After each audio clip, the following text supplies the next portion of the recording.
This is O level. O level की class में हमारा जो सब्जेक्ट इस वक्त पढ़ाना है दैट इज फिजिक्स। मैं वर्ड बाय मतलब एक एक वर्ड निकाल कर आगे आता जाता हूं। फिजिक्स में हमने क्या पढ़ना होता है? It's the branch of science that deals with the study of physical quantities. बिल्कुल ठीक हो गया। फिजिकल क्वांटिटीज में हमने कितने किस्म की क्वांटिटीज पढ़ी हैं? 2 किस्म की क्वांटिटीज पढ़ी हैं। कौन कौन सी? एक हमने पढ़ी हैं बेस क्वांटिटीज और दूसरी हमने पढ़ी हैं क्या? Derived quantities. बेस क्वांटिटीज के साथ हमने क्या किया है सर जी? उनके तो हमने सीधे सीधे नाम पढ़े हैं। सिर्फ क्या पढ़े?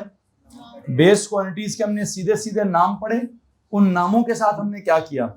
हमने कहा सर जी ये फलानी 5 बेस क्वांटिटीज हैं, इनके नामों को याद करें, इनको डिफाइन करने की जरूरत नहीं है, इनको किसी और की टर्म्स में एक्सप्लेन करने की जरूरत भी नहीं है, ये किसी और पर डिपेंड ही नहीं करती हैं। ये तो पता नहीं क्या है, एक लफ्ज था, ये क्या है जी? ये सेल्फ एक्सप्लेनेटरी है। अगर ये सेल्फ एक्सप्लेनेटरी है तो क्या सिचुएशन होगी? प्लीज बोर्ड पे देखेंगे, प्लीज बोर्ड पे देखेंगे। ठीक है, अच्छा चलो, इनके साथ हो रही थी। ओके, मुझे लगा क्या हो रहा है। इधर ध्यान देना, इधर ध्यान देना। क्या बात बता रहा हूं? बेस क्वांटिटीज की आपको मिसालें दे रहा था कि जनाब जी उनको हमने सर डिफाइन करने की कोशिश नहीं की है, उनको हमने जस्ट क्या किया है, वो सेल्फ एक्सप्लेनेटरी हैं, उनको हमने सिर्फ लिखा, उनका मीनिंग हमें ऑटोमेटिकली पता था। वो थी कौन कौन सी? प्लीज उनका नाम बता देंगे।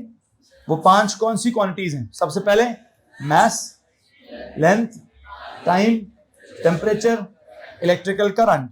इनकी हमने क्या पढ़ी थी?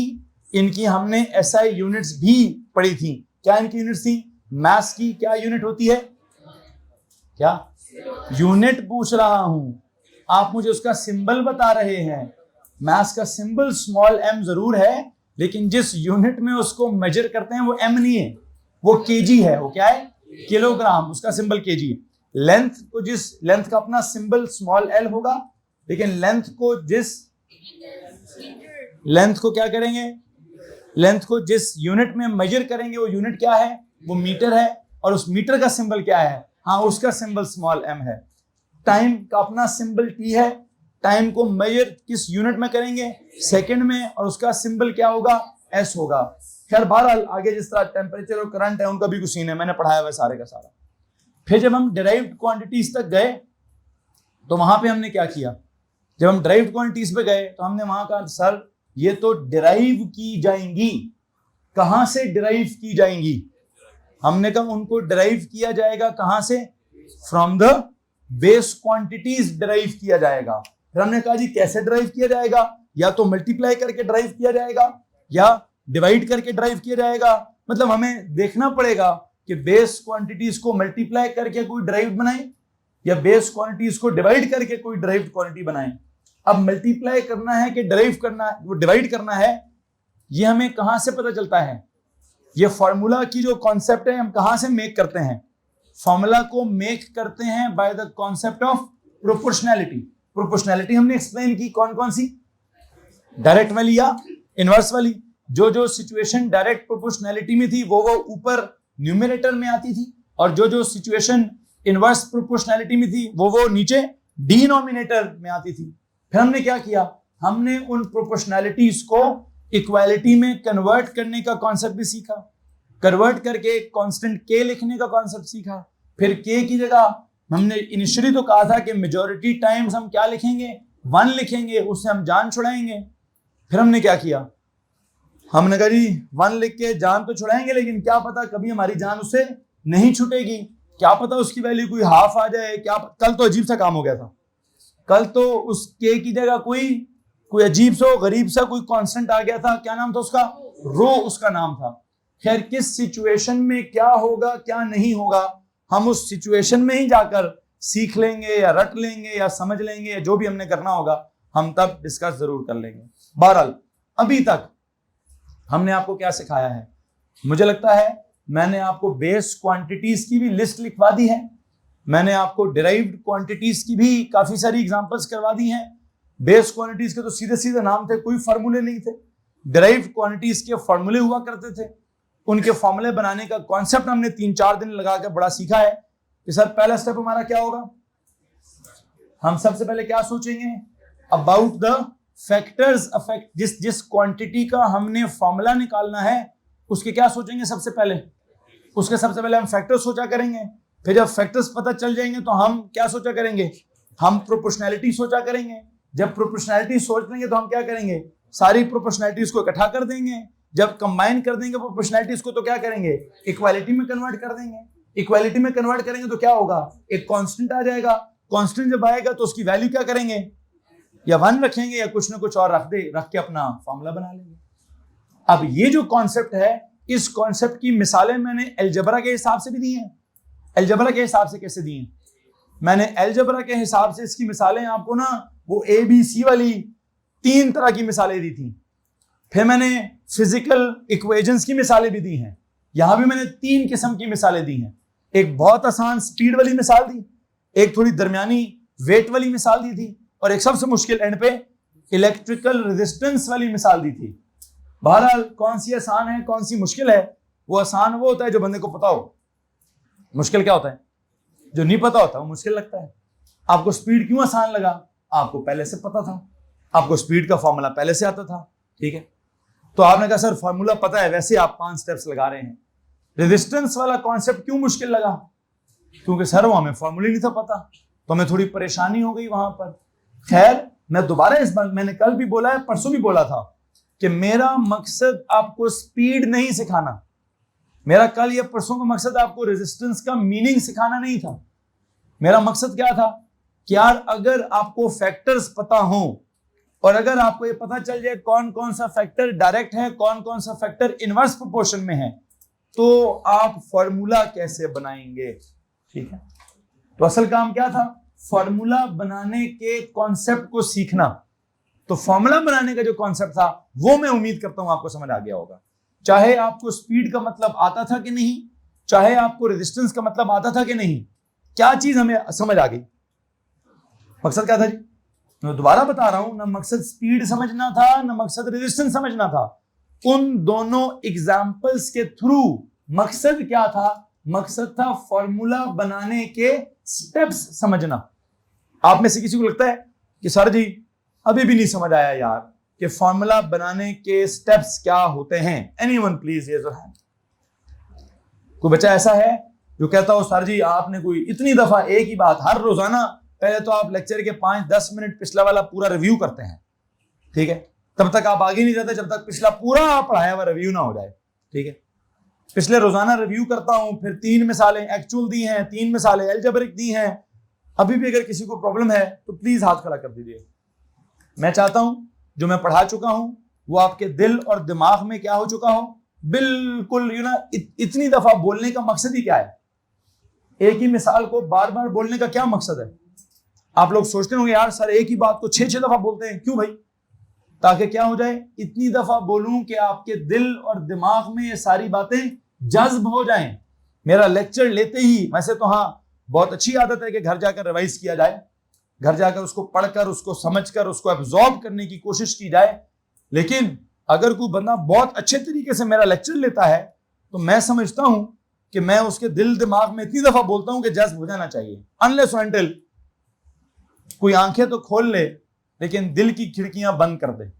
दिमाग की खिड़कियों को अगर कोई बंद कर ले, सिर्फ आंखों की खिड़की खुली हो, तो मैं एक दफा बोलूं या 1000 दफा बोलूं, जब आपने दिल ही बंद कर दिया है या दिमाग ही बंद कर दिया है तो कुछ भी समझ नहीं आएगा ना, ठीक है।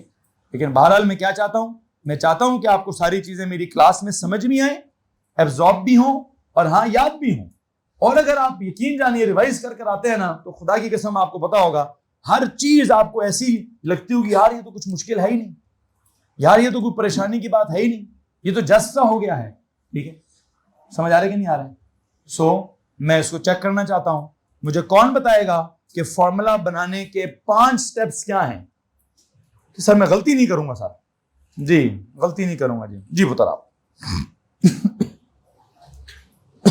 पानी जी पुत्री आप। हाँ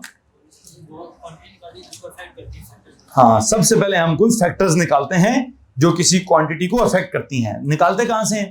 क्या सारे कोई डेफिनेशन होती है, वहां से निकालते हैं। डन हो गया। फिर हाँ, फिर हम क्या करते हैं, फिर हम प्रोपोर्शनैलिटी का कॉन्सेप्ट कैरी करते हैं। वो प्रोपोर्शनैलिटी का कॉन्सेप्ट क्या होता है?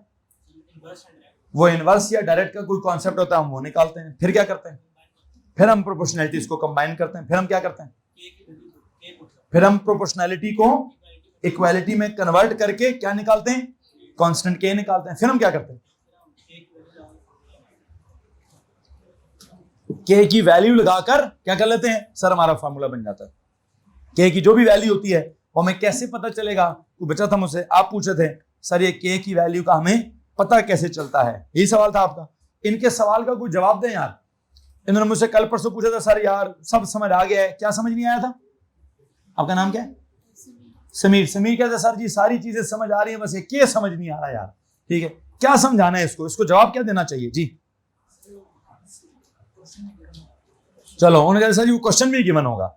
एक तो जवाब ये भी हो सकता है, दूसरा कोई और जवाब दें जी इसको। जी हाँ, मोस्ट केसेस में उसकी वैल्यू दी हो या ना दी हो क्या होगी? 1 ही होगी। कोई और इसको समझाए जी। कुछ और केसेस में, जिन केसेस में के की वैल्यू 1 के अलावा कुछ और है, उतर वो केसेस ना हम जब पढ़ेंगे तो मैं वहां समझा भी दूंगा। ठीक है, मिसाल के तौर पर कल का जो मैंने एक केस पढ़ाया है, कल के केस में मुझे कोई समझा सकता है कि के की जगह रो क्यों लिखना पड़ा? के की जगह रो क्यों लिखना पड़ा, यह समझाना है जी। पक्षान, असल में जब हम कल का कॉन्सेप्ट सीख रहे थे, जरा कल वाली मिसाल पे रहें प्लीज, जरा कल वाली मिसाल पे रहें। क्या थी कल वाली मिसाल? रेजिस्टेंस ऑफ क्या? Of a wire. हमने कहा रेजिस्टेंस ऑफ अ वायर किस किस चीज पे डिपेंड करती है? आपने पहले एक वायर बना ली थी ना,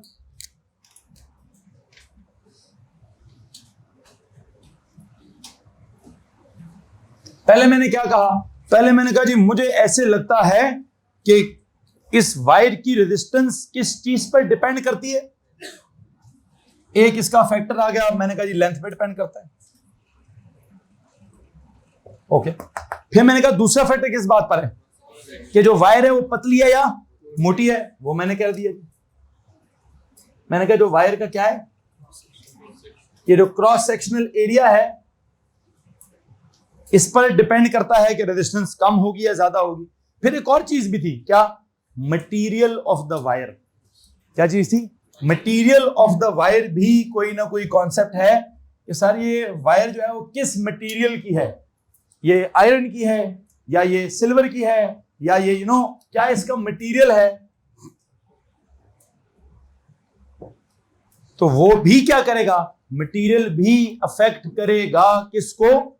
किसको भाई? रेजिस्टेंस को। तो अब मैं मटेरियल को कहां से इंट्रोड्यूस करूं? मैंने लेंथ तो इंट्रोड्यूस कर ली थी, कैसे? ऐसे। मैंने एरिया इंट्रोड्यूस कर लिया था, कैसे? ऐसे। मैंने इन दोनों को कंबाइन भी कर लिया था, कैसे? ऐसे। मैंने इस प्रोपोर्शनैलिटी को इक्वालिटी में भी कन्वर्ट कर लिया था, कैसे? ऐसे। बट एक प्रॉब्लम हो गया, क्या? मटेरियल मिस हो गया था। क्या मिस हो गया था? मटेरियल ऑफ द वायर का जो फैक्टर है, वो फैक्टर क्या हो गया? वो मिस हो गया। जब वो मिस हो गया, एंड पे दोबारा मैंने कैसे इंट्रोड्यूस किया उसको? मैंने कहा मैं के की जगह क्या लिख दूंगा? मैंने के की जगह इस दफा 1 नहीं लिखा, मैंने इस दफा के की जगह क्या लिखा जी? रो लिख दिया। एंड एंड पे क्या कहा? व्हाट इज दिस रो?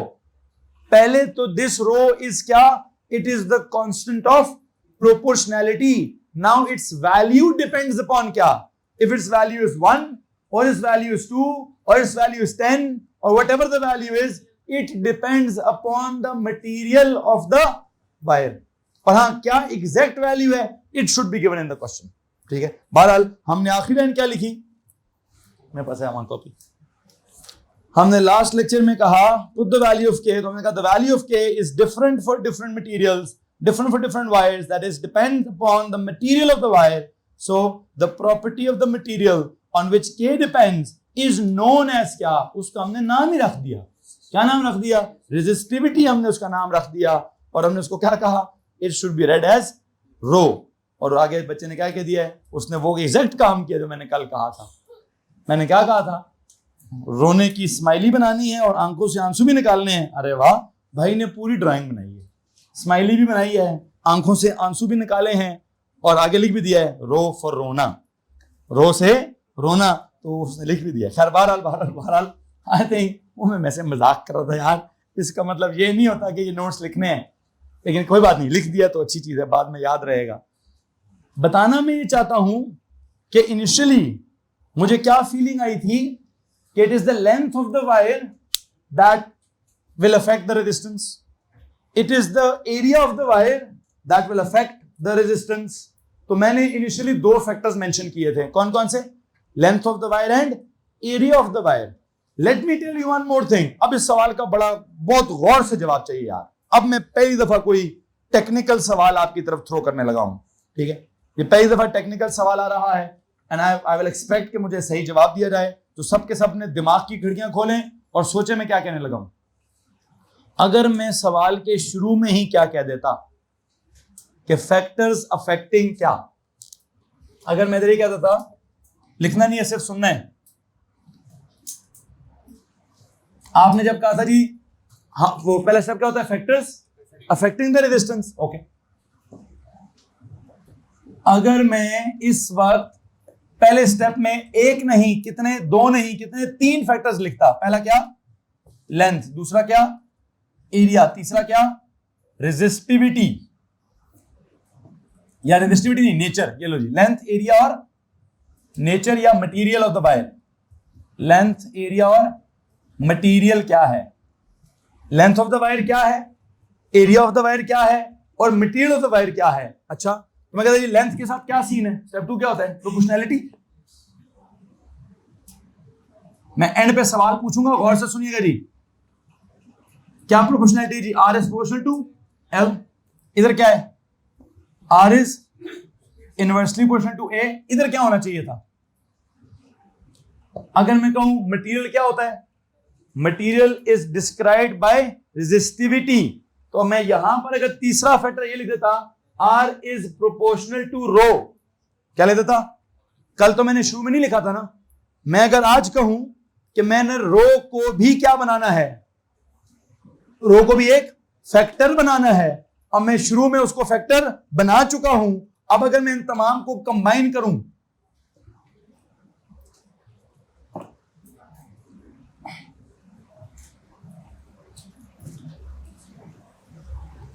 बहुत गौर से सुनने वाली बात है जी, बहुत गौर से सुनने वाली है, सवाल आने वाला है। अगर मैं इनको कंबाइन कर दूं क्या हो जाएगा? आर इज प्रोपोर्शनल टू क्या? रो भी ऊपर, एल भी ऊपर, ए नीचे। अब क्या करूं? कन्वर्जन करूं। सॉरी फॉर दिस राइटिंग, मैं सवाल की तरफ जा जाता हूं। आर इज इक्वल टू क्या? के रो एल ओवर ए। लो जी, तो अब सवाल ये है, इस तरह से पढ़ाता तो के क्या होता? हाथ खड़ा करेंगे जी? हाँ जी, वो हाथ खड़ा करेंगे, मैंने ये बोला था, जवाब नहीं मांगा। खैर बहरहाल जवाब जितनी जल्दी उन्होंने दिया है, इसका मतलब बहुत अच्छा समझ आ गया है। इसका मतलब है आपको बहुत अच्छे से समझ आ गया है कि अगर मैं क्या, मेरा सवाल क्या था, क्या सवाल है? मैंने कल के लेक्चर में क्या किया? मैंने कल के लेक्चर में रो को किधर इंट्रोड्यूस किया? एंड पर, कि के इज इक्वल टू क्या? के इज इक्वल टू रो, ठीक है? दैट, और रो इज इक्वल टू क्या? सर जी, रो एक प्रॉपर्टी है। प्रॉपर्टी जो किस पे डिपेंड करती है? प्रॉपर्टी जो किस पे डिपेंड करती है? मटेरियल पे डिपेंड करती है। ये फिजिक्स में जो प्रॉपर्टीज होती हैं, ये प्रॉपर्टीज नहीं होती, ये क्या होता है? ये क्वांटिटीज होती हैं। क्या होता है भाई? फिजिक्स में जिसको आप प्रॉपर्टी कहते हैं, वो असल में प्रॉपर्टी नहीं होती, वो क्या होता है? वो तो क्वांटिटी होती है। तो रो या रेजिस्टिविटी या मटेरियल की जो प्रॉपर्टी जिसका नाम आपने रखा है रेजिस्टिविटी, ये असल में क्या है? ये असल में एक फिजिकल क्वांटिटी है, जो कल के लेक्चर में कैसे इंट्रोड्यूस की थी? के की जगह रिप्लेस की थी। आज के लेक्चर में क्या कह रहा हूं? अगर किसी ने पहले ही डिसाइड कर लिया, क्या डिसाइड कर लिया? कि सर मटेरियल भी एक फैक्टर है, मटेरियल की रेजिस्टिविटी भी एक फैक्टर है। अगर उसने पहले से रो को डिसाइड कर लिया, तो उसके केस में जब के आएगा तो के क्या होगा? उसके केस में के क्या होगा जी? वो 1 हो। कुछ कहानी समझ आई? कौन समझाएगा मैं क्या समझा रहा हूं? कौन समझाएगा कि मैं क्या समझा रहा हूं? जी पुत्र जी, बल्कि बिल्कुल एंड पे, सबसे एंड पे उन्होंने हाथ खड़ा किया। पुत्र आप समझाइए, अपना नाम बताइए पहले। शानजे, शानजे समझाइए कि मैं क्या समझा रहा हूं। थोड़ा सा ऊंचा प्लीज, कोशिश। फिर पहला रो ऊंचा बोले, बाकी तो धीमा बोल रही हो। हाँ, और अगर पहले हमने उसको फैक्टर बना दिया है तो एंड पे क्या हो जाएगा? एंड पे जो के आएगा वो 1 आएगा। किसी को एतराज है इस बात से? हैं जी?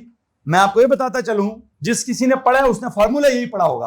आर, अब क्या करूं जी? के की जगह क्या करें सर जी? के की जगह 1 into rho into L into A करें और फॉर्मूला क्या बन जाएगा? R is equal to rho L over A. कल भी यही फॉर्मूला बना है कि नहीं बना है? यही फॉर्मूला बना है ना। तो आज भी क्या हो रहा है? आज भी मैं यही फॉर्मूला बना रहा हूं। तो इसका मतलब क्या है फिर? इसका मतलब क्या है? मैं उस्ताद हूं। हैं जी? मैंने उस्तादी की है। क्या उस्तादी की है?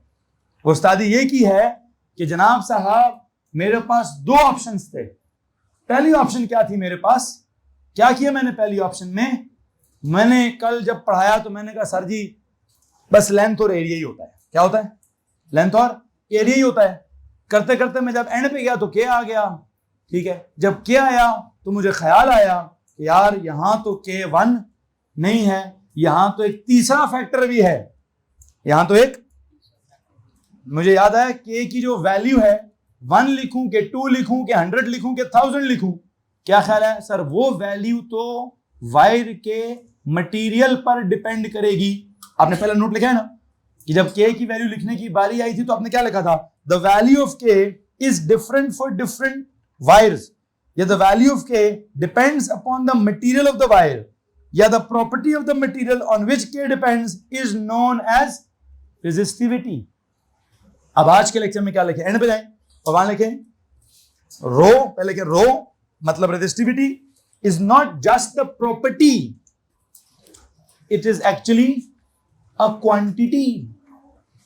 लिखें जी, एंड पे जाके नोट लिखें, रो इज नॉट जस्ट अ, रो मतलब रेजिस्टिविटी, रो का सिंबल भी लगा दें और रेजिस्टिविटी का वर्ड भी लिख दें। रो मतलब रेजिस्टिविटी। हाँ जी, क्या लिखा है? रो रेजिस्टिविटी। आगे क्या लिखेंगे? Is not just a property, it is actually a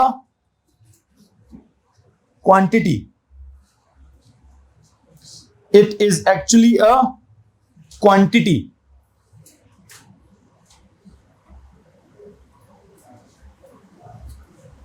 It is actually a quantity that shall be treated as the third factor affecting resistance. That shall be treated as a third factor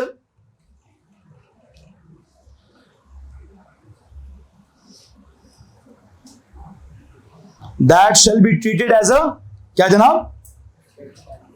third factor, that shall be treated as the third factor. किस चीज का third factor? Third factor affecting क्या? Affecting the resistance.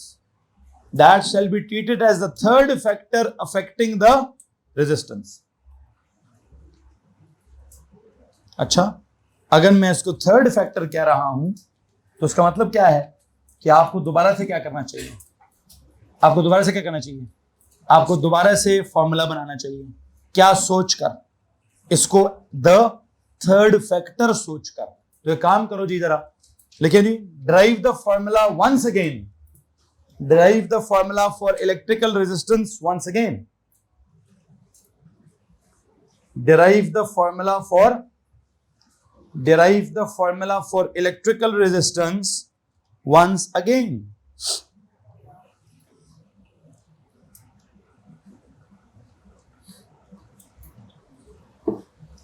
Derive the formula for electrical resistance once again by using 3 factors, by using 3 factors, I dot E कौन कौन से 3 factors? Length, area and resistivity. 3 factors मतलब length of the wire, area of the wire and the resistivity of the wire. Length of the wire, area of the wire and क्या, and resistivity of the wire. Length of the wire comma area of the wire and क्या, resistivity of the wire. किसी को अगर मसला है तो बराए मेहरबानी हाथ खड़ा कर दीजिए। जी पुत्र, आवाज नहीं आ रही है? रो है सवाल आ रहा हूँ पहले जो मैं लिखवा रहा हूँ उस सीक्वेंस में जाओ, फिर आप एंड पे आपके सवाल की तरफ आऊंगा। करो यार, मुकाओ इसको, स्टेप ना लिखो, सीधा जवाब लिखो, सीधा जवाब पे जाओ। पहले ये करो, अंग्रेजी लिखने की जरूरत नहीं है। फैक्टर्स अफेक्टिंग द रेजिस्टेंस, इतनी हेडिंग्स बनाने की जरूरत नहीं है। स्टेप नंबर 1 ये लिखो, factors 1 2 3, proportionality this, combine the proportionality like this, convert the proportionality into equality like this. ठीक है, तो क्या करें, काम करें जी। अब मैं बताता हूँ नोट्स कैसे लिखने हैं। सुने जी, अब इतना टाइम नहीं है कि मैं लिखूं जी स्टेप 1 क्या है, तो स्टेप 2 क्या है, तो स्टेप 3 क्या है। आपने ऊपर सवाल के अंदर ऑलरेडी फैक्टर्स लिख दिए हैं, तो आप स्ट्रेट अवे क्या करें कि सर जी लेंथ के साथ क्या सीन है, ये सीन है। एरिया के साथ क्या सीन है, सर जी ये सीन है। और रेजिस्टिविटी मतलब जो मटेरियल है उसके साथ क्या होगा, जितनी ज्यादा उसकी, देखें ना, नाम को फॉलो करें। रेजिस्टेंस कितनी ज्यादा होगी, कब ज्यादा होगी, जब किसी की रेजिस्टिविटी ज्यादा होगी। अब रेजिस्टिविटी का मतलब पता है कि नहीं पता, रेजिस्टेंस का मतलब पता है कि नहीं पता, अंग्रेजी की फीलिंग क्या है बताओ जी। रेजिस्टेंस और रेजिस्टिविटी को सुनकर क्या इंग्लिश की फीलिंग आती है, सर एक ही तरह की चीजें हैं। क्या ये रेजिस्टेंस और रेजिस्टिविटी दो अलग अलग चीजें? नहीं सर, ऑलमोस्ट एक ऐसी चीजें, एक ही तरह की चीजें हैं। तो अगर एक ही तरह की चीजें हुई, एक ही तरह वेरी करेंगी, ये एक ही तरह वेरी करेंगी का क्या मतलब है? एक ही तरह वेरी करेंगे का मतलब होता है सर डायरेक्टली प्रोपोर्शनल होंगे। फिर क्या करें, कंबाइन करें जी। एल ऊपर ए नीचे, रो को भी मैं मल्टीप्लाई कर देता हूं। फिर क्या करें सर, इक्वालिटी में कन्वर्ट करें। के आ जाएगा इनटू रो पहले कर लें, इनटू एल कर लें, ओवर ए कर लें।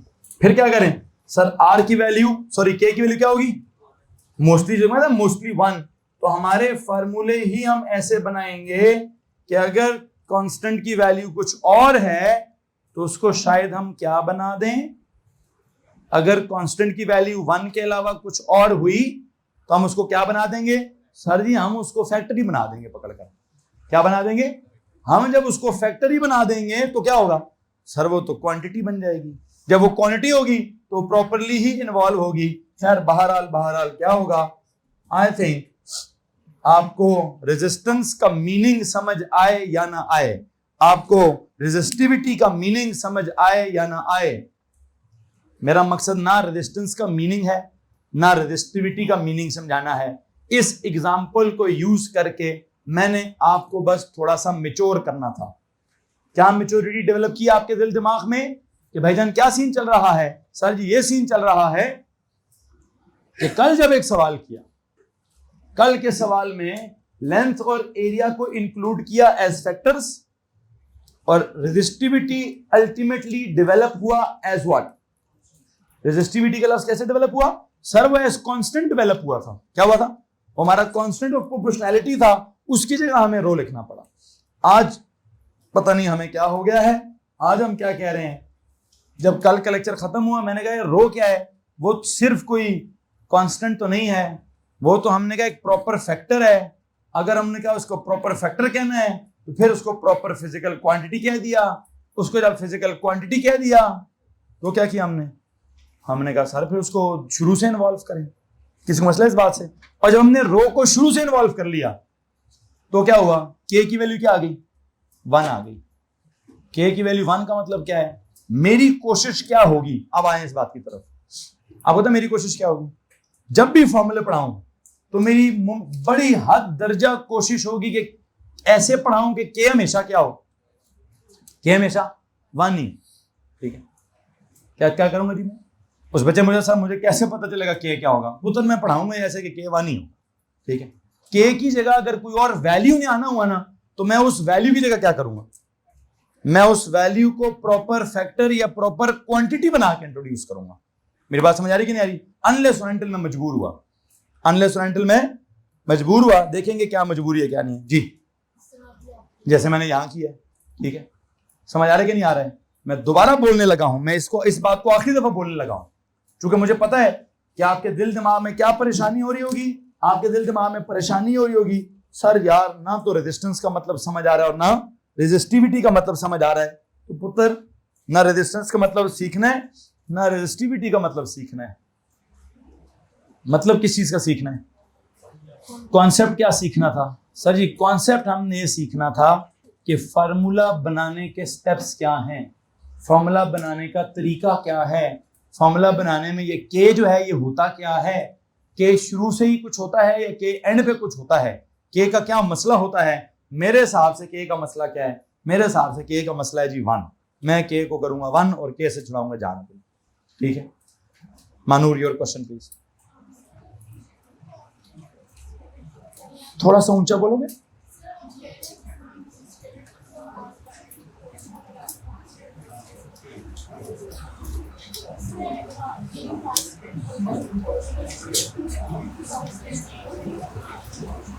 हाँ गुड क्वेश्चन जी, वेरी गुड क्वेश्चन। सुनेंगे जी भाई, बिजली पहुंचने तो दे उस तक, तो ठीक हो जाएगा। सवाल सुने जी। मैं पहले पूरी क्लास के सामने उनका सवाल प्रेजेंट करना चाहता हूं। वेरी वेरी गुड क्वेश्चन, ठीक है।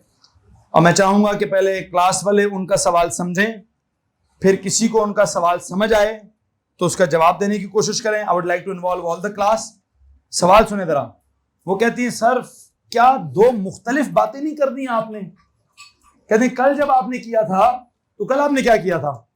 बताएं जी, कल क्या किया था? सीधो के बैठो, हाथ इधर इधर, बिल्कुल उसकी कुर्सी से डाले हाथ, हाँ ऐसे, ठीक है। कल हमने क्या किया था? छोटे बच्चे करते हैं ऐसे, मोंटेसरी के बच्चे हैं, केजी के बच्चे, चुन्नू मुन्नू पुन्नू, ऐसे प्यारे प्यारे क्यूट से बच्चे। आप छोटे से बच्चे, बड़े बच्चे, तो बड़े बच्चे तो ऐसे नहीं करते, ठीक है। चलो जी, छोटा सा बच्चा ना उसको यूं यूं किया जा रहा है, यूं यूं किया जा रहा है, तो खुद कर भाई, उड़ के कर। क्या नहीं पता कैसे करना? अच्छा भाईजान किधर है? सरदानिश इमरान को बुलाएं, किसी स्टाफ को बुलाएं, कुछ करें यार यहाँ पे, ठीक है। तो इस बच्चे एक दूसरे को यूं यूं करते रहेंगे, ठीक जी। भाई क्या बात चल रही है? भाई तूने इसको ठीक कर लिया? 2 मिनट तो यार मैं इसको ठीक कर लूँ जरा। पक्की बात है, थोड़ा सा ऊपर कर दे, बिल्कुल दरम्यान में, ठीक है। मैं आगे एक चैप्टर पढ़ाऊंगा, उसका नाम है कन्वेक्शनल करंट। क्या नाम है? उसमें एक कॉन्सेप्ट सीखेंगे। वो क्या कॉन्सेप्ट होगा कि जब उसको यूं करेंगे ना तो ठंडी हवा पहले किधर जाएगी? पहले वो उधर जाएगी, फिर वहां से घूम कर किधर आएगी? उधर आपकी तरफ ही आएगी, ठीक है। आ जाएगी, डोंट वरी। अभी आई थी तो जैसे मैंने यूं किया था ना, हवा यूं गई थी, फिर वहां से हवा यूं आई थी। अगर आप इसको नीचे करेंगे ना तो सिर्फ आपकी तरफ आएगी, वहां नहीं जाएगी। तो ये नाइंसाफी की बात भी है और फिजिक्स का भी बेड़ा गर्क करेंगे आप, ठीक है। फिजिक्स का बेड़ा गर्क नहीं करना भाई। फिजिक्स क्या कहती है? फिजिक्स बड़ी अच्छी बातें करती है, इंसाफ की बातें। फिजिक्स के पास एक इंसाफ क्या है कि इसको अगर आप जितना ऊपर करेंगे उतना अच्छा एक कन्वेक्शनल करंट बनेगा और पूरी क्लास ठंडी हो जाएगी। जितना इसको नीचे करेंगे उतना क्या होगा? फिजिक्स खराब होगी, कन्वेक्शनल करंट क्रिएट नहीं होगा और काम जो है वो एसी का सही तरह से नहीं होगा। खैर बहरहाल देखेंगे क्या होता है कन्वेक्शनल करंट।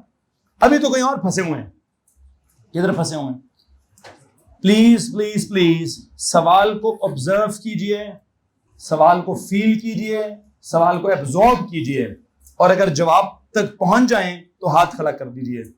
उन्होंने कहा कि सर कल जब आप कर रहे थे तो कल आपने ये किया था, R is proportional to L, R is inversely proportional to A, फिर R is proportional to L over A, फिर R is equal to K into L over A। तो कल आपने K for constant था, इस constant को क्या कह दिया कि ये रो है, ठीक है। कल आपने क्या किया था? वो कहते सर कल आपने कांस्टेंट को रो कहा था, मतलब उसकी वैल्यू कांस्टेंट है। आज आप क्या कह रहे हैं आज आप कह रहे हैं नहीं यार, रो कांस्टेंट तो नहीं है, रो तो एक पूरे का पूरा फैक्टर है, रो तो एक पूरे की पूरी क्वांटिटी है, रो को तो मैं के की जगह नहीं, मैं तो एज अ क्वांटिटी इंट्रोड्यूस करूंगा।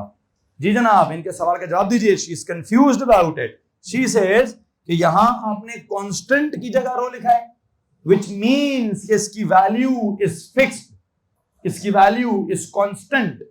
यहां वो कहती हैं सर यहां तो आपने इसको एज अ व्हाट लिखा है, सर यहां तो आपने इसको एज अ फैक्टर लिखा है, एज अ फिजिकल क्वांटिटी लिखा है, व्हिच मींस क्या, व्हिच मींस इसकी वैल्यू क्या हो रही होगी, क्या बोले जी, तो चेंज हो रही होगी, यही पूछ रही हो ना, ठीक है। लो जी, किसको समझ आया? इनके सवाल का जवाब है किसी के पास? आप बताना चाहते हैं, एक्सप्लेन करें। नहीं, वो कहती है इधर कांस्टेंट है उधर वेरिएबल है, इधर आपने कांस्टेंट की जगह रो लिखा है, विच मींस उसकी वैल्यू फिक्स्ड है, उधर आपने क्या कहते हैं, क्या किया, एज अ फैक्टर लिख दिया है। हाँ, तो वो उन्होंने छोटा सा जवाब दे दिया है। वो क्या कहते हैं, सर लिखा तो आपने कल कांस्टेंट की जगह था, लेकिन आपने कहा था it's value is different for different materials. अगर आप मटेरियल चेंज नहीं करते, आप लोहे की वायर लेते हैं छोटी, लोहे की वायर लेते हैं मोटी, लोहे की वायर लेते हैं पतली, लोहे की वायर लेते हैं लंबी, अगर वायर जब भी लोहे की होगी तो रो क्या होगा, कांस्टेंट होगा, तो रो की वैल्यू चेंज। अगर सवाल के पहले पार्ट में भी लोहा है, सवाल के दूसरे पार्ट में भी लोहा, लोहा मतलब आयरन, ठीक है, सवाल के पहले पार्ट में भी आयरन है, दूसरे पार्ट में भी आयरन है, तीसरे पार्ट में भी आयरन है, तो सवाल के हर पार्ट में रो की वैल्यू क्या होगी, कांस्टेंट होगी। लेकिन अगर सवाल के पहले पार्ट में आयरन है, सवाल के दूसरे पार्ट में सिल्वर है, सवाल के तीसरे पार्ट में एल्यूमिनियम है, सवाल के चौथे पार्ट में कॉपर है, तो ये क्या होगा, इस रो की वैल्यू डिफरेंट होगी फॉर डिफरेंट मटेरियल। समझ आ रहे हैं कि सर अगर मटेरियल चेंज ना किया हमने, सवाल में बहुत सारे पार्ट्स होते हैं, हर पार्ट में अगर हमने क्या ना किया, हमने अगर मटेरियल को चेंज ना किया, मटेरियल को फिक्स कर दिया, मटेरियल को कांस्टेंट कर दिया, तो ये रो की वैल्यू भी फिक्स हो जाएगी, रो की वैल्यू भी कांस्टेंट हो जाएगी, इसका ट्रीटमेंट के जैसा होगा। लेकिन अगर सवाल में कभी वो कहता है आयरन है, कभी वो कहता है कॉपर है, कभी वो कहता है गोल्ड है, तो क्या होगा, मटेरियल हम क्या कर रहे हैं, चेंज कर रहे हैं, तो मटेरियल का एक कांस्टेंट भी क्या होता जाएगा, चेंज होता जाएगा। इसलिए इसका नाम के फॉर कांस्टेंट रखा ही नहीं, हालांकि होना क्या चाहिए था, नाम हम क्या रख दिया हमने। अब समझ आया नाम चेंज क्यों किया है, क्यों नाम चेंज, के काफी नहीं था, लेकिन उसकी वैल्यू कभी कांस्टेंट है कभी कांस्टेंट, कब कांस्टेंट है, depends upon the question. If in the question material is not changing, then the value of this row is constant and that shall be taken as constant, okay hoga. But if in the question the material is changing continuously, so the value of k will or the value of rho will change continuously, तब वो variable की feeling है कि sir जब मैंने last year आपकी classes attend की तो आप ना बच्चों की तरह पढ़ा रहे थे, पहले आप कहते थे A, फिर आप कहते थे A for apple, फिर आप कहते थे B, फिर आप कहते थे B for ball, फिर आप कहते थे सी फॉर कैट, है जी। अभी आप क्या कर रहे हैं, अभी आप A for apple B for ball नहीं कर रहे हैं, अभी आप ए फॉर एप्पल पढ़ाने लगते हैं तो पहले आप एप्पल के A double P L E सारे के पीछे पड़ जाते हैं, हालांकि अभी आपको ए के बाद बी पढ़ाना चाहिए था, आप पहले ही पी फॉर पैरेट या पी फॉर पाकिस्तान पढ़ाना स्टार्ट कर देते हैं, ठीक है। अच्छा, अब इसमें ना पहले मैं डिफेंड करूंगा फिर मैं ठीक हो जाऊंगा। मैंने मैम से कहा मैम इस वक्त तो मैं आपको इसका जवाब नहीं दूंगा, मैं चाहूंगा आप इस बात को मेरी पूरी क्लास के सामने प्रेजेंट करें, और मैं पूरी क्लास की बात है आपने क्लास में फील किया तो सबका हक है इस बात को जानने के लिए कि मेरे असिस्टेंट टीचर्स क्या राय रखते हैं, ठीक है। अब ये राय, मुझे उम्मीद है कि ये राय नहीं होगी कि आप बुरा पढ़ा रहे हैं, इसका मतलब ये नहीं होगा कि आप बुरा पढ़ा रहे हैं, हाँ इसका मतलब ये एक क्रिटिकल एनालिसिस जरूर है कि सर पिछले साल आप बहुत आसान पढ़ा रहे थे, बहुत इजी पढ़ा रहे थे, इस साल ना आप पता है क्या करते हैं, आप पहली एग्जाम्पलों में से ही आप एंड की एग्जाम्पल पे चले जाते हैं, फिर वापस आते हैं, फिर थोड़ा एंड की एग्जांपल पे चले जाते हैं, फिर वापस आते हैं। तो मैं चाहता हूं मैं क्लास को रबड़ बैंड बनाऊं।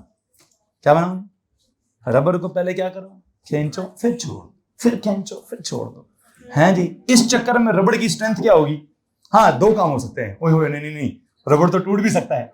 नहीं, तोड़ना नहीं है, तोड़ने से पहले पहले क्या करूंगा? तोड़ने से पहले पहले मैं रबर को छोड़ दूंगा। ठीक है, मैं अभी सिर्फ सिलेबस नहीं कवर कराना चाहता, मैं पता है इस दफा क्या करना चाहता हूं, मैं सिलेबस को ना आपको साथ साथ मिच्योर भी करना चाहता हूं। पिछले साल एक सिचुएशन हुई, अल्हम्दुलिल्लाह I am not one of दोस्त के जिसके बारे में कोई ये कह सके कि सिलेबस ही खत्म नहीं हुआ।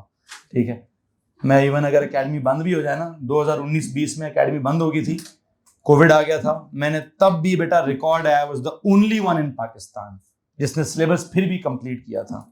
इवन जब कैम्ब्रिज ने यह भी कह दिया कि पेपर्स आर कैंसल्ड, मैंने तब भी सिलेबस जारी रखा था, मैंने सिलेबस कंप्लीट किया था।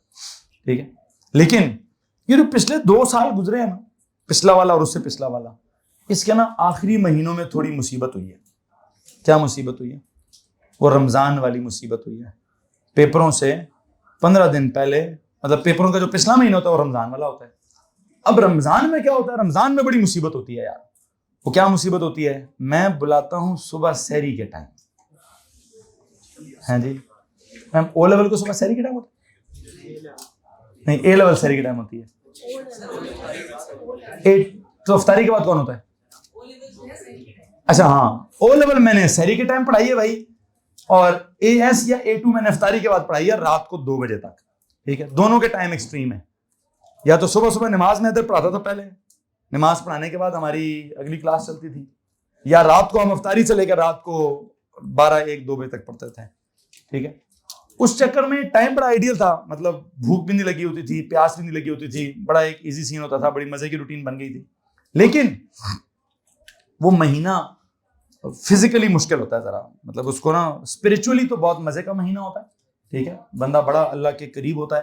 ठीक है, सारी नमाजें पूरी करने की कोशिश करता है, सारे गुनाहों से बचने की कोशिश करता है, बड़ा नेक इंसान बन जाता है उस महीने के अंदर। तो स्पिरिचुअली तो बड़ा स्ट्रांग महीना है वो, लेकिन फिजिकली उसको मैनेज करना ना बड़ा मुश्किल हो जाता है। और किस तरह मैनेज कर जाना? इस तरह से मैनेज कर जाना कि सर जी क्लासें भी लेनी है, पढ़ाना भी है, अगले महीने पेपर भी हैं, और एक एक मिनट जाया नहीं करना है, बड़ी मुश्किल हो जाती है। तो उस मुश्किल में मुझे तो कोई प्रॉब्लम नहीं है, मैं तो गर्मी में पढ़ाने का आदी हूं। आज सुबह से बिजली नहीं थी, शुक्र करें 2:45 बजे बिजली आई है। मैंने A2 की क्लास बेटा अंधेरे से खिड़कियां खोलकर उतनी रोशनी में विदाउट स्पीकर, विदाउट पंखा, विदाउट AC पढ़ाए 3 लेक्चर्स। ठीक है, लेकिन मुझे कोई प्रॉब्लम नहीं है, मैं यूज्ड हूं इस काम का। सिर्फ थोड़ा सा वो हल्का सा चेहरे पे थोड़ी सख्ती जरूर आ जाती है, बाकी काम करने से मैं नहीं घबराता हूँ। मैं नहीं घबराया कभी भी रमजान में काम करने से। 2 लोग घबराते हैं, मेरे स्टूडेंट्स घबरा जाते हैं, और मेरी टाइमिंग्स को सुनकर थोड़ा सा पेरेंट्स भी घबरा जाते हैं। कहते हैं सर सुबह सहरी के time, like are you serious? हैं, सहरी के टाइम तो हम सहरी करके सो जाते हैं। तो मैं कहता हूँ आप सहरी करके सो जाए जी, मैं और मेरे बच्चे, अपने बच्चे मेरे पास छोड़ जाए बस। ठीक है जी, आपको मैं नहीं मना करूंगा, आप सहरी करके सो जाइएगा। ठीक है, लेकिन सोने से पहले बच्चा इधर मेरे पास छोड़ जाइएगा। ठीक है, तो उसको मैं जगा लूंगा, हाँ उसको मैं जगा लूंगा, लेकिन वो होता थोड़ा फिर भी मुश्किल है। अब आपके साथ भी क्या सिचुएशन है बेटा? सिचुएशन आपके पास भी आ गया, इन पर रमजान है। तो अब मैं पता है एक अजीब सी चीज सोच रहा हूँ, अल्लाह करे मैं इसमें मैं कमिट नहीं करूंगा, लेकिन मैं आपसे शेयर कर देना चाहता हूँ। जैसे मैंने मैम को बोला कि मैम क्लास में मुझसे डिस्कस कीजिएगा, क्योंकि उस वक्त मेरे दिमाग में एक सीन ये चला कि मैं इस दफा कोशिश ये करना चाहता हूँ कि मेरा सिलेबस ना रमजान से पहले खत्म हो जाए। ठीक है, इंशाल्लाह अल्लाह ने अगर मेरी मदद की तो मैं थोड़ा सा ना ये वो बच्चों वाला खेल नहीं खेलना चाहता। हालांकि काफी दिनों से आप देख रहे होंगे साथ जी इतना सा तो पढ़ाया अभी आपने, है जी। वो मुझे ना कल किसी की वालदा से मुलाकात का शर्फ नसीब हुआ। ठीक है, तो उन्होंने कहा सर मेरी बेटी बड़ी खुश है कि उसको बड़ा अच्छा समझ आ रहा है, लेकिन कहती है सर अभी अलीफ अलीफ कर रहे हैं, अभी तो रेंग रहे हैं, अभी तो कुछ उन्होंने पढ़ाया ही नहीं है। ठीक है, तो पुत्र मैं ना इस हिसाब से तो अगर पिछला साल देखेंगे तो मैं तो फिर रेंग भी नहीं रहा था। ठीक है, वहां तो मैं बहुत आहिस्ता आहिस्ता बहुत अलीफ अलीफ करके पढ़ा रहा था। फिर मैंने एकदम से गियर 1 को 2 किया, फिर हम आगे गए तो हमने गियर 2 को 3 किया, फिर गियर को 4 किया। लेकिन हाँ, जब मैं आखिरी महीनों में 5वें गियर में गया ना, तो कुछ बच्चे परेशान होना स्टार्ट हो गए, सर जी नहीं हजम हो रहा। ठीक है, तो मैं अभी शुरू से ही आप सबके साथ बहुत ज्यादा मेच्योरिटी डिमांड करता हूं। मैं आप सबको फाइनल ईयर के स्टूडेंट होने का स्टेटस पहले दिन से सुना रहा हूं।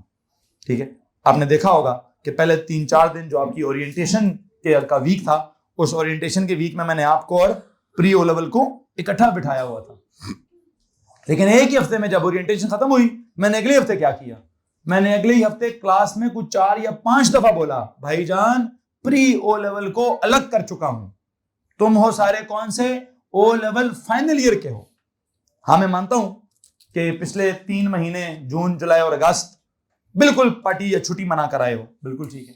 मैं ये भी मानता हूं कि उससे पिछले 3 या 6 महीने सिर्फ उर्दू, इस्लामियात और पाकिस्तान स्टडीज पढ़कर आए हो।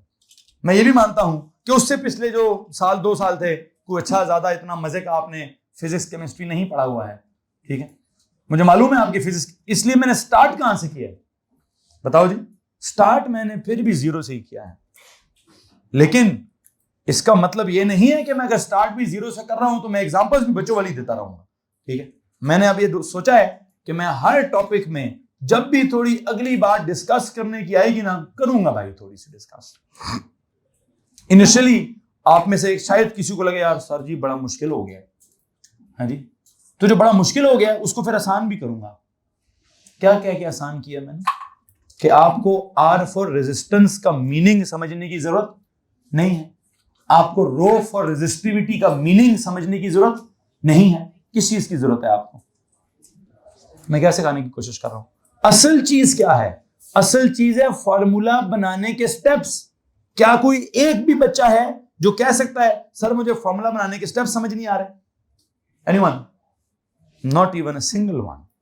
इट मींस टॉपिक मेरा अभी भी वही है, बट एग्जांपल मैंने कौन सी इस्तेमाल की है, बहुत आखिरी वाले चैप्टर की।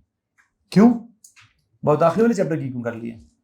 उसमें किसी को समझ आ गई होगी, किसी को समझ यार ये आर क्या होता है, यार ये रो क्या होता है, ये क्या होता है, तो कोई बात नहीं है। मुझे इसका एक और फायदा है, क्या, कि जब मैं एंड में कभी R is equal to rho L over A बोलूंगा, वहां जब मैं आर का मीनिंग सिखाने की कोशिश करूंगा, वहां जब मैं रो का मीनिंग सिखाने की कोशिश करूंगा, तो आपके लिए इसका मीनिंग समझना बहुत आसान हो जाएगा।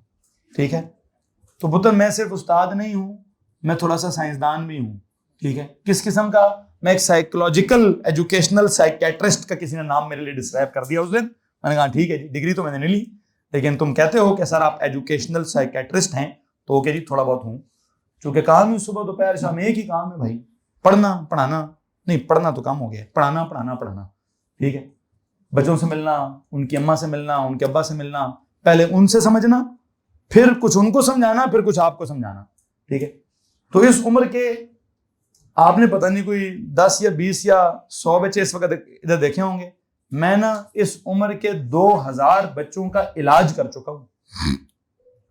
इस उम्र के 2000 बच्चों का डायरेक्ट उनका ना दवाइयां लिखकर, उनको दवाइयां खिलाकर, उनके इलाज कर कर उनको यूनिवर्सिटी में पहुंचा चुका हूं।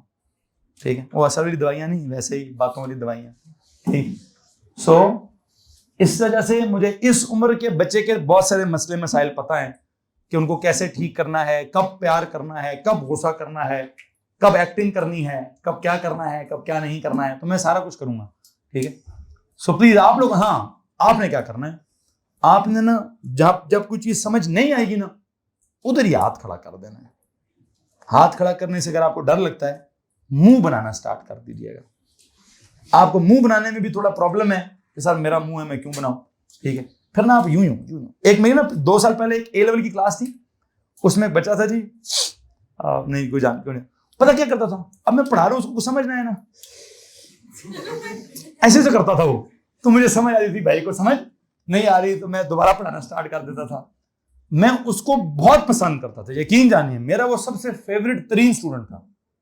हालांकि बच्चे समझते थे सर वो बहुत बदतमीज है, बच्चे समझते सर अजीब सा एक्सप्रेशन एकदम से रैंडमली दे जाता है। ठीक है, वो पता क्या था, सर ये क्या कर रहे हैं आप, ऐसे उसका एक्सप्रेशन बड़ा लाउड किस्म का होता था, और बाकी बच्चे हैरान होते थे, किसी ना किसी दिन तो उसको सर से चपेट पड़ेगी पड़ेगी। ठीक है, मतलब इतना एग्रेसिवली वो बोलता था यार नहीं समझ आ रहा है यार, सर कोई क्या पढ़ा रहे हैं आप, अच्छा, अब जब मैंने उसको अपना फेवरेट स्टूडेंट क्यों बना लिया, उसकी मौजूदगी में ना पता क्या होता था, मेरा लेक्चर बड़ा कमाल का होता था। क्योंकि उसको समझा दो ना, तो उसको समझाने के लिए कुछ 10-15 एग्जांपल देनी पड़ती थी पहले। उसको समझाने के लिए पिछला भी समझाना होता था, अगला भी, तब वो अच्छा हाँ अब समझ आया ना सर जी, फिर ऐसे तारीफ भी करता था, हाँ मैं भी कहूं। तो मैं बड़ा मतलब उसकी उन एक्सप्रेशंस को लेकर मुझे लगता था कि उसकी मौजूदगी से मैं अच्छा टीचर बन रहा हूं, तो इसलिए मेरा फेवरेट स्टूडेंट बन गया। मैं आप लोगों से भी क्या चाहता हूं कि जनाब साहब नहीं समझ आएगी ना, उधर ही क्या करना है, पहले तो बनाना है मुंह, फिर ऐसे ऐसे करना है, फिर ऐसे ऐसे करना है, फिर तब भी मैं अगर इग्नोर करूं फिर एकदम से ऐसे कर लेना है। हाँ, जब तक इजाजत दूं मुंह से ना फटना कुछ भी, ठीक है, मुंह से फटने की मैं इजाजत दूंगा, ठीक है, एकदम से ना कह देना। वो थोड़ा सा ना वो क्लास माइंड करती है, फिर उस बच्चे को क्लास वाले ना बाहर जाके थोड़ा बुली भी करते होते थे, ठीक है, वो तेरी ऐसी की तैसी, तूने सर ज़हीर के सामने आवाज ऊंची की तुम्हारी, तो मैं पूरी क्लास को मना करता था, भाई मेरा बड़ा प्यारा बच्चा है, इसको कुछ नहीं कहना है, ठीक है। बहरहाल तो बजाय इसके कि कोई बार आपको पकड़ ले कि तुमने मेरे इतने प्यारे सर ज़हीर के साथ उनके सामने अपनी आवाज ऊंची की, नहीं भाई किसी को ऐसे वैसे कुछ नहीं कहना, ठीक है। बहरहाल किधर थे, वापस थे। अब मुझे एक फीलिंग आ रही है कि यहां से आगे जाना ना नहीं जाना चाहिए। क्यों फीलिंग आ रही है? जितना मेरा मकसद था समझाने का वो आपको समझ आ गया है। अब मानूर का जो सवाल ना वो एंड क्वेश्चन है एट दिस स्टेज। क्यों?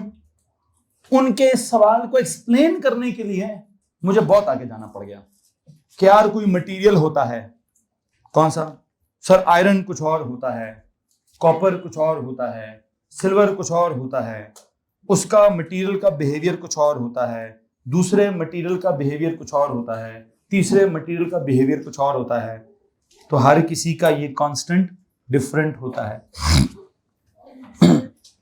जब मैं समझा रहा था ना तो मुझे समझाते ही फीलिंग आ गई अब मैं पहले चैप्टर में नहीं हूं। अगर मैं इसको रो का मीनिंग सिखा रहा हूं तो इसका मतलब है कि मैं अगले किसी चैप्टर में पहुंच गया हूं। तो मैंने उसका जवाब देने की हद तक जवाब दे दिया है। यहां से अब मैं रिवर्स गियर मारूंगा, ठीक है जी। यहां से आगे अब मैं मजीद नहीं जाऊंगा, क्योंकि मेरा मकसद इस वक्त रो का मीनिंग सिखाना नहीं है। मेरा मकसद इस वक्त रो का मतलब या उसकी जो आर का मतलब है वो सिखाना नहीं है। और यहां से आगे जब हम जाएंगे उनके सवाल को थोड़ा और अगर एड्रेस करूं तो रो की मीनिंग समझ आना स्टार्ट हो जाएगी। समझा सकता हूं मैं, मेरे पास तो कमाल है समझाने का, मैं समझा सकता हूं, लेकिन मुझे लगता है मेरे चैप्टर का मकसद आउट हो जाएगा। मेरा चैप्टर इस वक्त इलेक्ट्रिकल फिजिक्स नहीं है, मेरा चैप्टर इस वक्त इलेक्ट्रिकल क्वांटिटीज भी नहीं है, मेरा चैप्टर इस वक्त रेजिस्टेंस या रेजिस्टिविटी का मीनिंग समझाना भी नहीं है। मेरा मकसद सिर्फ क्या था, डिराइव्ड क्वांटिटीज का फार्मूला कैसे बनाते हैं, बस ये मेरा मकसद। क्या भाई, मेरे चैप्टर का नाम क्या है, फिजिकल क्वांटिटीज। उसमें बेस क्वांटिटीज क्या होती हैं, किसी को प्रॉब्लम है, एनीवन? डिराइव्ड क्वांटिटीज की एग्जांपल्स बहुत सारी लिखी हुई हैं आपने, उनमें से 3 के मैंने फार्मूले बनाकर दिखा दिए हैं। हाँ, वो 3, एक बिल्कुल पहले चैप्टर का है, एक बिल्कुल अगले किसी सेक्शन का है, एक बिल्कुल आखिरी किसी सेक्शन का एग्जाम्पल था, ठीक है। और मैं उस एग्जाम्पल को क्यों देना चाहता हूं, मैं इसी वक्त आप सबसे चाहता हूं कि कुछ ना कुछ आपकी मेच्योरिटी डेवलप होए। In the very first section भी थोड़ी थोड़ी मेच्योरिटी डेवलप होए। आप अभी से फाइनल ईयर के बच्चे की तरह सोचने की कोशिश करें, ताकि क्या हो, ताकि 9 महीने बाद हमारा पेपर है भाई, कैम्ब्रिज का, CIEs है हमारे, एक्सटर्नल एग्जाम है। तो अभी हम क्या करेंगे, बातें शुरू वाली लिखेंगे, लेकिन पढ़ेंगे किस स्टाइल से, पढ़ेंगे फाइनल ईयर वाले स्टाइल से। तो फाइनल ईयर वाला स्टाइल क्या है वो आपको मैं समझा रहा हूं, दिखा रहा हूं। मैं उम्मीद करता हूं कि मैम अमरीन मेरे इस जवाब से मुतमईन हो गई होंगी, हैं जी। मैम अगर कुछ अपनी तरफ से मुझे मशवरा देना चाहती हैं तो मैं जरूर उसको सुनूंगा और समझूंगा। प्लीज, ये ठीक कर रहा हूं? हाँ जी, अच्छा सही है जी, मतलब ये वाला सही है, ठीक हो गया जी पुत्र जी। हाँ जी, बड़े मजे का सवाल है, थोड़ा सा क्यूट भी है, ठीक। कहते हैं सर फार्मूला कौन सा इस्तेमाल करेंगे? मेरे प्यारे से शहजादे, यहां से जो फार्मूला निकला है और वहां से जो फार्मूला निकला है अलग अलग है, फार्मूला तो सेम है, ठीक है। फार्मूला तो क्या है, वो तो सेम है भाई। फर्क किस में है, फार्मूला निकालने के तरीके में एक छोटा सा फर्क आ गया। वो फर्क समझाना चाह रहा था। क्या फर्क? असल आपका ही सवाल था ना, क्या सवाल था आपका? सर के क्या होता है यार, यही सवाल था ना। अब समझ आया के क्या होता है? के हम क्या चाहते हैं, मेरा सिलेबस कैसे डिजाइन होगा जिसमें के मोस्टली 1 होगा। तो अगर के मोस्टली 1 करना है तो कौन सा तरीका है? ये वाला है। और अगर आप कहते हैं सर बस जोर जबरदस्ती 1 करना है, ये क्या बात हुई? तो फिर मैं कहूंगा जो मैंने कल पढ़ाया था वो के की जगह रो और रो कांस्टेंट, फिर उस बच्चे का सवाल आ गया सर ये क्या बात हुई? वो बच्चा कहता सर के तो कांस्टेंट होता है, वो तो चेंज ही नहीं होना चाहिए। तो मैंने उसका भी जवाब दे दिया कि वो कांस्टेंट भी है। कब कांस्टेंट है? जब मटेरियल चेंज नहीं हो रहा। वो फैक्टर भी है, वो वेरिएबल भी है। कब वेरिएबल है? जब आपने मटेरियल चेंज कर दिया। अब यहां से आगे जाने का मेरा दिल क्यों नहीं कर रहा? वो मटेरियल की एक्सप्लेनेशन देता जाऊंगा तो फिर तो मैं डिराइव्ड क्वांटिटीज के फॉर्मूले बनाने के चैप्टर से निकल जाऊंगा और इलेक्ट्रिकल फिजिक्स के अंडरस्टैंडिंग पे चला जाऊंगा। ये मैं नहीं जाना चाहता। ठीक है, अब इसकी फर्दर जो डिटेल है वो फर्दर डिटेल हम क्या करेंगे, जब इलेक्ट्रिकल फिजिक्स का चैप्टर पढ़ाया जाएगा तभी मैं समझाऊंगा। ठीक है, अभी वापस आए जी। वापस आने के लिए क्या करेंगे? आई थिंक मेरा टाइम ही शायद बहुत हो चुका है। मैं यहां से आगे जो है ना फिजिक्स की बात को खत्म ही करना चाहता हूं। मैं कल फिजिक्स के बारे में बाकी बातें करूंगा। इमरान जरा बोर्ड साफ करवा दे।